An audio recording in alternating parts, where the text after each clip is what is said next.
Malta għaddiet minn diversi attakki matul l-istorja tagħha. Attakki li saru l-aktar minn fuq il-baħar.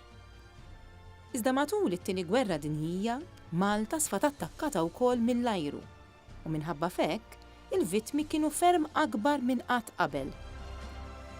Kien waqt dan it-tieni assedju l-kbir ta' Malta li l-gżira u l-abitanti tagħha għaddew minn diversi tbatijiet. Attakki ta' kuljum mill-ajru, attakki minn fuq il-baħar, kif ukoll nuqqas ta' ikel. Fl-1942, bħala turija ta' apprezzament lejn il-kuraġġ li wera l-poplu kollu ta' dak iż-żmien, Malta ingħatat il-Midalja tal-George Cross.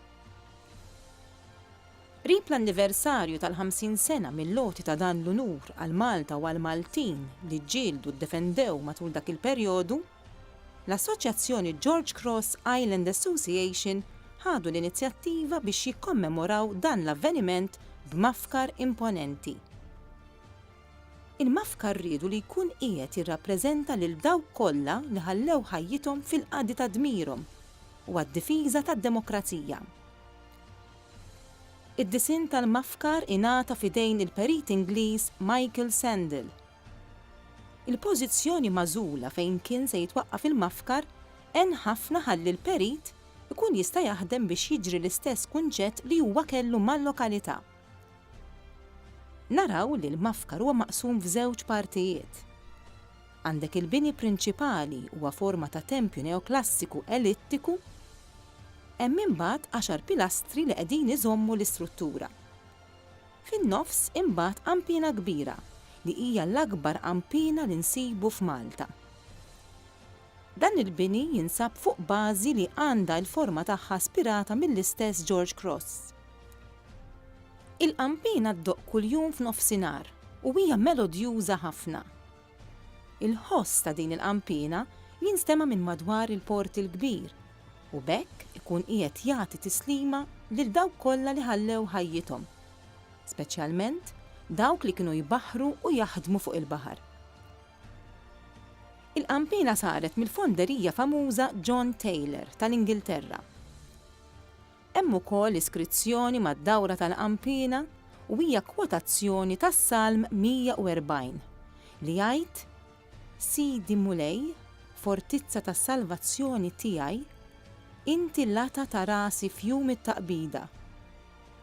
U hemm miżjuda id-dati 1940 u l-1943. Lilin mill-qampina fit-tarf tas-swar hemm imbagħad figura maħduma fil-bronż. Din il-figura qiegħda tirrappreżenta Baħri li bħalma hija d-drawwa hekk kif Baħri jmut meta jkun fuq il-baħar, issir iddifna fl-istess baħar. Din il-figura hija maħduma billi l-ġisem mejjed jinsab impoġġi fuq katalett li jekk ikun imolli, allura l-ġisem tal-Baħri jinżel l-isfel lejn il-baħar, lejn il-post ta' mistrieħ għal dejjem.